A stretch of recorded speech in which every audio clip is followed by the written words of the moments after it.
नमस्कार, मैं रंग बहादुर यादव विजय एकेडमी के प्रो यूट्यूब चैनल पर आप सभी का स्वागत करता हूं।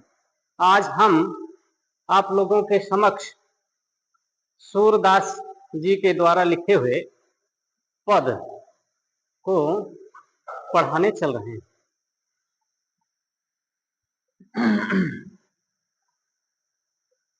तो सूर के पद सूरदास जी लिख रहे हैं कि चरण कमल बंदाव हरि राई, हरि के कमल रूपी चरणों की मैं वंदना करता हूं। जब कोई भी काम शुरू करते हैं तो शुरू करने से पहले मंगलाचरण करते हैं। जैसे काव्य लिखा जाता है, महाकाव्य लिखा जाता है, तो उसमें ईश्वर की वंदना, सबसे पहले ईश्वर की प्रार्थना या वंदना की जाती है। तो इसमें सूरदास जी सबसे पहले अपने आराध्य देवता हरि के चरणों की वंदना करते हैं और कहते क्या हैं? चरण कमल बंदो हरि राई, चरण कमल बंदो हरि राई, चरण कमल बंदो हरि राई, जाकी कृपा पंगु गिरि लांघै, अंधे को सब कुछ दर्शाई, अंधे को सब कुछ दर्शाई, बहिरो सुनै गूंग पुनि बोले, रंक चले सिर छत्र धराई, सूरदास स्वामी करुणामय, बार बार बंदते पाई, बार बार बंदते पाई, चरण कमल बंदो हरि राई, चरण कमल बंदो हरि राई, जाकी कृपा पंगु गिरि लांघै, अंधे को सब कुछ दर्शाई, बहिरो सुनै गूंग पुनि बोले, रंक चले सिर छत्र धराई, सूरदास स्वामी करुणामय, बार बार बंदते पाई, बार बार बंदते पाई। क्या कह रहे हैं कि चरण कमल बंदव हरि राई, हरि के कमल रूपी चरणों की मैं वंदना करता हूँ, हरि के कमल रूपी चरणों की मैं वंदना करता हूँ। यहाँ पर रूपक अलंकार है। चरण कमल बंदव हरि राई, हरि के कमल रूपी चरणों की मैं वंदना करता हूँ। अब किसी के मन में यह बात आ सकती है, किसी के मन में यह बात आ सकती है कि हरि हरि के तो कई अर्थ होते हैं,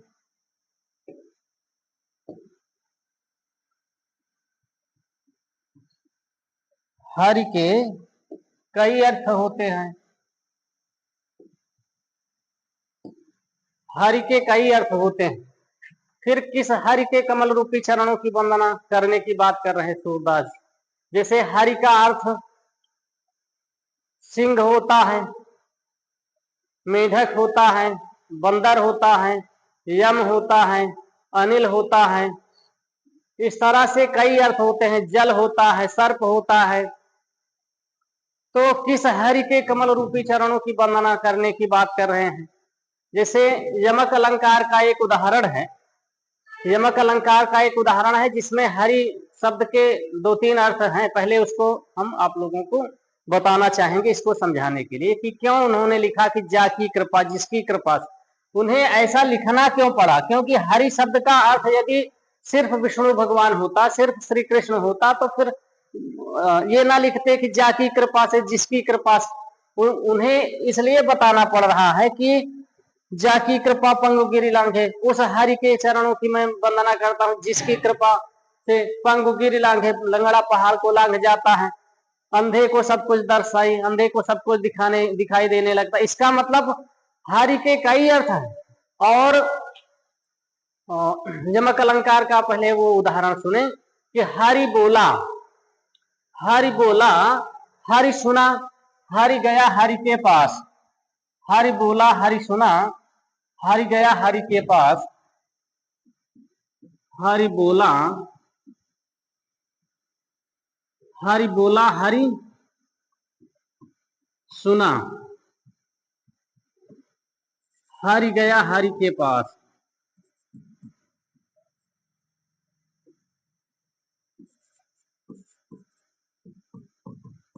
हरि बोला, हरि सुना। यहाँ हरि बोला, बोलता कौन है? मेढक। मेढक बोला, हरि बोला, बोल कौन रहा है? मेढक। तो मेढक बोला। देखें इसमें हरि शब्द के कई अर्थ आ रहे हैं। हरि बोला, हरि का अर्थ हो गया मेढक, तो मेढक बोला। और सुना कौन? सर्प। तो एक हरि का अर्थ हो गया मेढक, एक हरि का अर्थ हो गया मेढक, और एक हरि का अर्थ हो गया सर्प। एक हरि का अर्थ हो गया सर्प, एक हरि का अर्थ हो गया मेढक। तो बोला कौन? हरि। हरि बोला यानी मेढक बोला, मेढक बोला। और हरि सुना, हरि बोला तो मेढक बोला, हरि सुना तो सुना कौन? सर्प।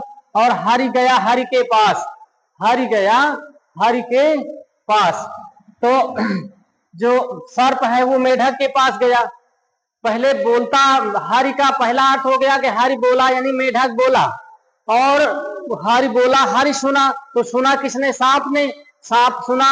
हरि गया हरि के पास, तो वो जो सांप था वो मेढक के पास गया। हरि गया हरि के पास, तो वो जो हरि था यानी सांप था वो गया हरि के पास यानी मेढक के पास गया। हरि हरि में गया, तो जो हरि जो मेढक था वो हरि में गया यानी जल में चला गया, हरि हो गया उदास। तो इसमें हरि का अर्थ आप समझे होंगे कि हरि का अर्थ जल हो गया। हरि का पहला जो पहला हरि है वो मेढक हो गया, फिर हरि का अर्थ हो गया सर्प, फिर हो गया जल। तो हरि शब्द के कई अर्थ हैं, हरि शब्द के कई अर्थ हैं। यम, अनिल, मेढक, जल, सिंह, कपि यानी बंदर, ऐसे तमाम अर्थ होते हैं। इसलिए तुलसीदास जी को तुलसीदास जी को यह लिखना पड़ा कि मैं उस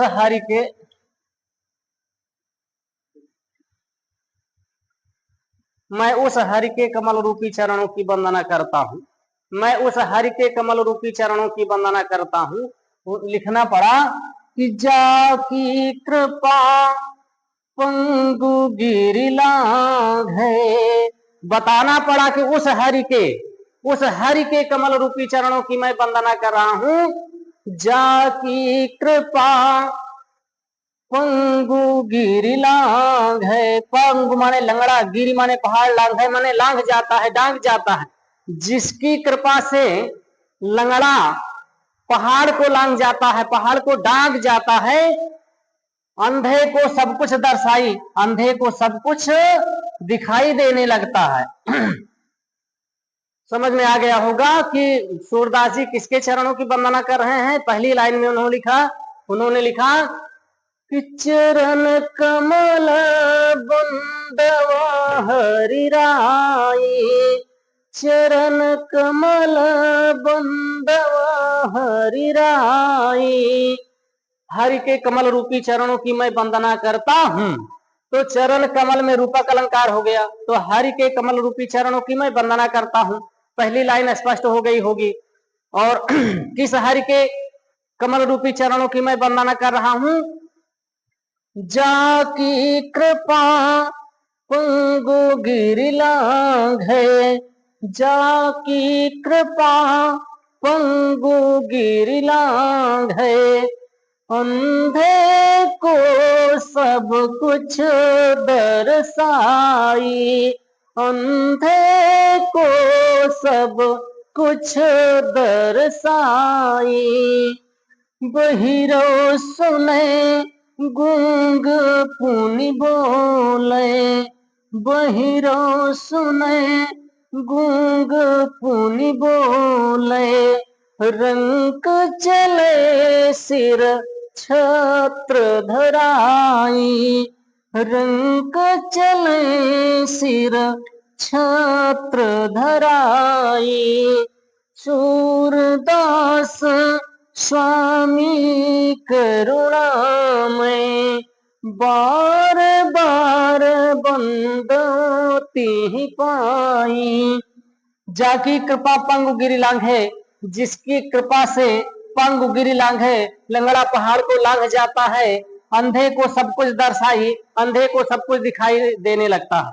जिस हरि की कृपा से, हरि के कई अर्थ हुए, तो जिस हरि की कृपा से लंगड़ा पहाड़ को लांघ जाता है और अंधे को सब कुछ दिखाई देने लगता है, बहिरा सुने, बहिरा सुनने लगता है, गूंग पुनि बोले, रंक चले सिर छत्र धराई, गूंगा बोलने लगता है और रंक चले सिर छत्र धराई। रंक यानी निर्धन व्यक्ति, रंक का अर्थ होता है गरीब, निर्धन। तो जिसकी कृपा से निर्धन व्यक्ति, गरीब व्यक्ति भी सिर पर छत्र धारण करके चलने लगता है, अर्थात राजा की तरह धनवान हो जाता है। ऐसे सूरदास स्वामी करुणामय, सूरदास जी कह रहे हैं कि ऐसे करुणा से युक्त, मैं माने होता है युक्त, सूरदास जी कह रहे हैं कि सूरदास स्वामी करुणामय, बार बार बंदती पाई। सूरदास स्वामी करुणामय, सूरदास जी कह रहे हैं कि करुणा से युक्त ऐसे स्वामी के चरणों की मैं बार बार वंदना करता हूँ। सूरदास स्वामी करुणामय, सूरदास जी कह रहे हैं कि करुणा से युक्त ऐसे स्वामी के चरणों की बार बार बंदौती ही पाई माने उनके चरणों की। तो सूरदास जी कह रहे हैं कि उनके चरणों की मैं बार बार वंदना करता हूँ। और जो यह पद है यह बहुत ही महत्वपूर्ण है, परीक्षा में बहुत बार, बोर्ड परीक्षा में ये अधिकांशतः आ जाता है, इसलिए ये, वैसे तो ये पूरा पाठ ही बहुत महत्वपूर्ण है, इस पाठ से जरूर कोई ना कोई पद दे दिया जाता, लेकिन उसमें भी सबसे ज्यादा बोर्ड परीक्षा में आने वाला यही पद है। और उसमें जैसे आप रूपक अलंकार का उदाहरण, रूपक अलंकार के उदाहरण में भी ये इतना पद उदाहरण के रूप में बहुत बार पूछ लिया जाता है, या अपने आप से भी लिख सकते हो। तो एक बार फिर से जल्दी से पढ़ा दे रहे हैं कि चरण कमल बंदो हरि राई, हरि के कमल रूपी चरणों की मैं वंदना करता हूँ। सूरदास जी कह रहे हैं कि हरि के कमल रूपी चरणों की मैं वंदना करता हूँ, उस हरि के कमल रूपी चरणों की मैं वंदना करता हूँ। जाकी कृपा पंगु गिरि लांघे, जिसकी कृपा से लंगड़ा पहाड़ को लांघ जाता है, अंधे को सब कुछ दर्शाई, अंधे को सब कुछ दिखाई देने लगता है, बहिरव सुने, बहिरा सुनने लगता है, गूंग पुनि बोले, गूंगा बोलने लगता है, गूंगा फिर से बोलने लगता है, रंक चले सिर छत्र धाराई, निर्धन व्यक्ति सिर पर छत्र धारण करके चलने लगता है, अर्थात राजा की तरह धनवान हो जाता है। सूरदास स्वामी करुणामय, बार बार बंदा होती पाई। सूरदास जी कह रहे हैं कि ऐसे करुणा से युक्त स्वामी के चरणों की मैं बार बार वंदना करता हूं। अब इसके आगे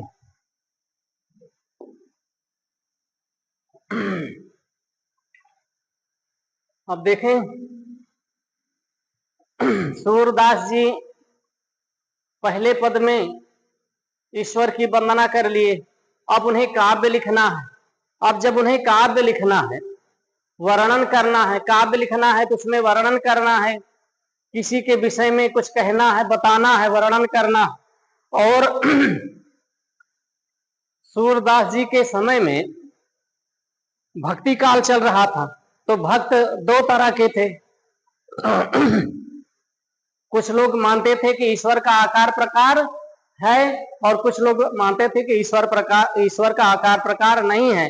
तो इस तरह से भक्ति काल मुख्यतः दो शाखाओं में बढ़ गया था, एक निर्गुण और ये एक सगुण। तो अब सूरदास जी वंदना तो कर लिए पहले पद में, अब वंदना करने के बाद उन्हें वर्णन करना, तो वर्णन किसका करें, निर्गुण ब्रह्म का करें अथवा सगुण ब्रह्म का करें। और यदि सगुण ब्रह्म का वर्णन करें तो निर्गुण का क्यों ना करें, इस बात को इसमें बता रहे हैं कि हम किसका वर्णन करेंगे और किसका नहीं करेंगे। और यदि हम वर्णन कर रहे हैं सगुण ब्रह्म का, तो निर्गुण का क्यों नहीं करेंगे, क्या दिक्कत आ रही है निर्गुण ब्रह्म का वर्णन करने में, इसमें यही बताया गया है। सबसे पहले उन्होंने यही बताया कि निर्गुण ब्रह्म का वर्णन हम क्यों नहीं करेंगे। निर्गुण का मतलब होता है जिसका आकार प्रकार ना हो, निराकार ब्रह्म, निर्धन आकार निराकार। तो निर यानी बिना आकार, निर आकार माने बिना आकार, तो जिसका कोई आकार प्रकार नहीं, जिसकी कोई बनावट नहीं है, तो उसका वर्णन कैसे करेंगे। सूरदास जी इसमें यही बता रहे हैं। सगुण है जिसका आकार प्रकार है, तो जिसका आकार प्रकार है उसका वर्णन किया जा सकता है, और जिसका कोई आकार प्रकार नहीं है, जिसकी कोई रूपरेखा नहीं है, उसका वर्णन कैसे करेंगे। सूरदास जी इसमें यही बता रहे हैं, कह रहे हैं कि अभिगत गति, अभिगत गति, गति माने स्थिति, किसकी स्थिति, निर्गुण ब्रह्म की स्थिति। अभिगत माने हो गया निर्गुण ब्रह्म, निराकार ब्रह्म, और गति माने स्थिति। तो निराकार ब्रह्म की स्थिति कछ कहत ना आवे, कुछ कहते ही नहीं बनता भाई। जैसे अब वो एक कवि है, और कवि है तो सबसे पहले ईश्वर की वंदना कर लिए, ईश्वर की वंदना कर लिए, अब उन्हें काव्य लिखना है, और जब काव्य लिखना है तो उसमें वर्णन करना है, और वर्णन करना है तो इसमें लिख रहे हैं कि अभिगत गति कछ कहत ना आवे। इस समय दो तरह के कवि थे, एक निर्गुण ब्रह्म को मानने वाले, एक सगुण ब्रह्म को मानने वाले।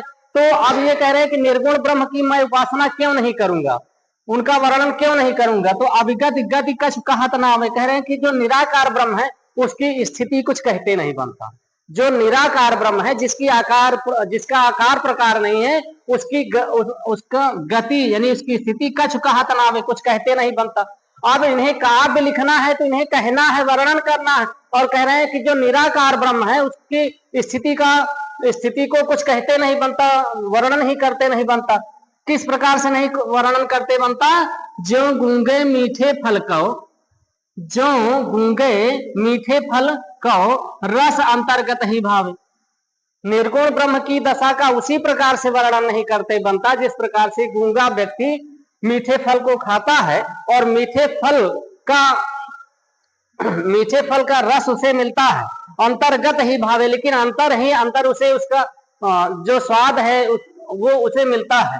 परम स्वाद सब ही सुनिरंतर, अमित तो सब उपजावे। बात इसमें दो लाइन में खूब अच्छे से समझना है कि जिस प्रकार से गूंगा व्यक्ति मीठे फल को खाता है, मीठे फल को खाता है, उसका रस उसे मिलता है। ऐसा नहीं है कि गूंगा व्यक्ति है तो फल का रस नहीं मिलेगा, उस फल का उसे रस मिल रहा है, आनंद मिल रहा है। और उस परम स्वाद सब ही सुनिरंतर, वह स्वादिष्ट जो फल है उसका स्वाद उसे मिल रहा है, और अमित तोष उपजावे, उस फल को खाने से उसे संतुष्टि भी मिल रही है।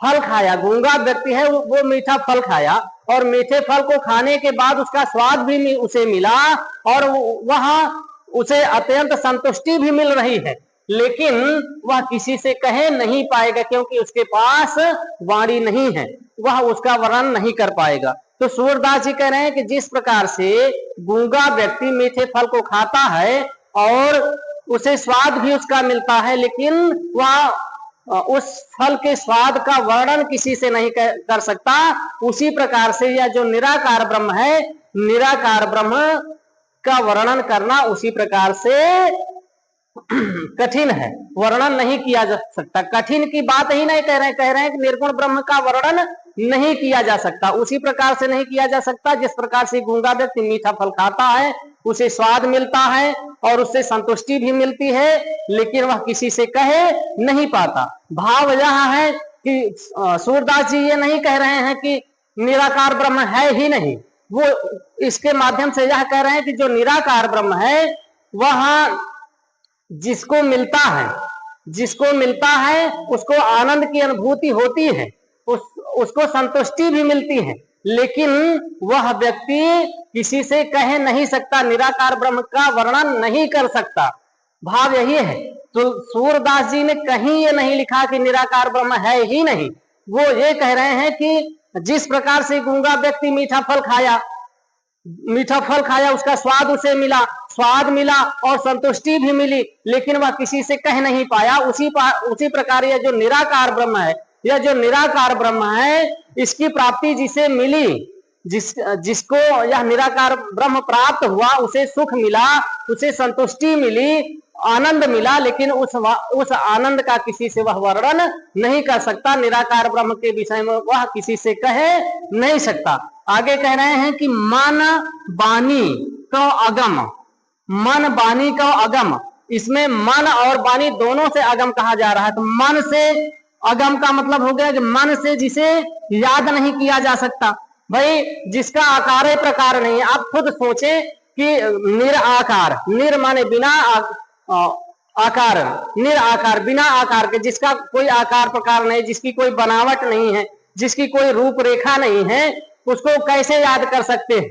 यदि कोई व्यक्ति हो, जैसे सगुण वाले में है ब्रह्मा विष्णु महेश, ये सभी देवी देवताओं का जो आकार प्रकार बताया गया है, जैसे विष्णु भगवान है, चतुर्भुज कहा जाता है, 4 भुजाएं हैं, शंख चक्र हाथ में रहता है, तो याद करेंगे तो उनका रूपरेखा याद आ जाएगा। चतुर्भुज भगवान विष्णु को याद करना है, और शिव जी को याद करना है, बाघंबर धारण किए, बाघंबर पहने रहते हैं, त्रिशूल रहता है, सर्प गले में सर्प और सिर पे गंगा जी रहती है, तो उनको याद किया जा सकता है। इसी तरह से जितने देवी देवता सगुण वाले में है, उनका आकार प्रकार है, उनको तो याद कर सकते हैं। और जिनका आकार ही नहीं है, उनको कह रहे हैं कि मन का अगम, मन से जिसे प्राप्त नहीं किया जा सकता, यानी मन से जिसे याद नहीं किया जा सकता, वाणी का अगम, और वाणी से जिसका वर्णन नहीं किया जा सकता।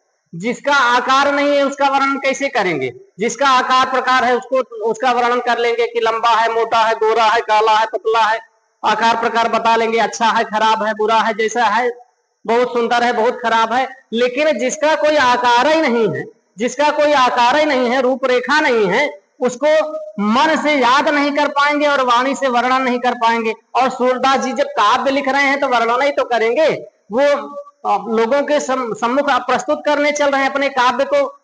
ईश्वर जिसके विषय में लिखने चल रहे हैं उसके विषय में वर्णन करना है, और उसके विषय में वर्णन करना है तो निराकार ब्रह्म जिसका आकार प्रकार नहीं है, उसके विषय में क्या, उसका कैसे वर्णन करेंगे कि किस प्रकार से दिखता है। तो यही कह रहे हैं कि मन से जिसे याद नहीं किया जा सकता, और बिना याद करे लिखे कैसे, तो और जिसका आकार नहीं है उसको याद कैसे करें। तो मन को अगम, मन से जिसे याद नहीं किया जा सकता, वाणी को अगम, वाणी से जिसका वर्णन नहीं किया जा सकता, अगोचर जो दिखाई नहीं देता, सो जाने जो पावे, उसको तो वही जानता है जो प्राप्त करता। सूरदास जी ने ये कह दिया कि मन से जिसे याद नहीं किया जा सकता और वाणी से जिसका वर्णन नहीं किया जा सकता, अगोचर, कहां चला गया,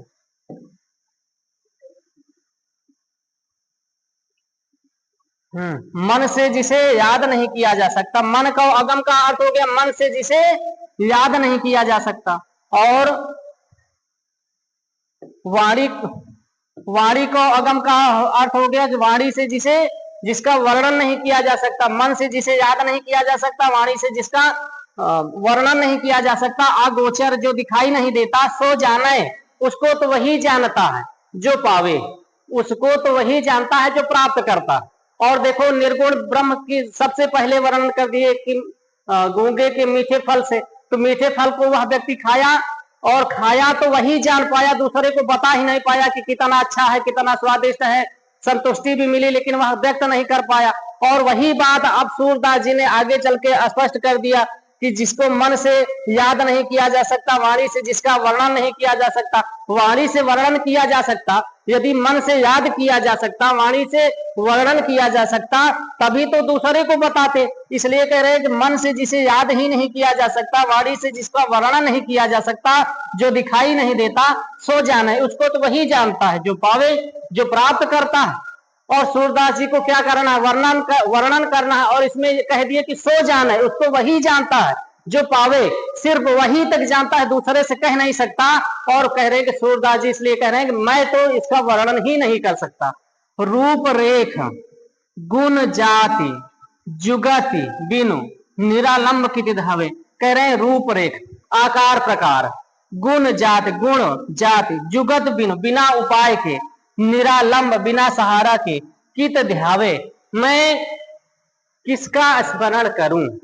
कह रहे हैं कि रूपरेख, निर्गुण ब्रह्म का रूपरेखा नहीं है। कह रहे हैं रूपरेखा, आकार प्रकार, गुण जाति, गुण और जाति, जुगति बिनु, बिना उपाय के, उन्हें प्राप्त करने का कोई उपाय भी नहीं है। निरालंब कित ध्यावे, जुगत बिनु, तो बिना उपाय के, और निरालंब, बिना सहारा के, कित ध्यावे, मैं कैसे स्मरण करूं, और बिना स्मरण करे कैसे लिखूं। फिर कह रहे हैं कि सब विधि आगम, सब विधि आगम, सब प्रकार से ना प्राप्त करने योग्य जान करके, विचार माने जान करके, सब विधि आगम विचार है, सब प्रकार से ना प्राप्त करने योग्य जान करके, सूर सगुण पद गावे, सूरदास जी सगुण ब्रह्म की लीलाओं का गुणगान करते हैं।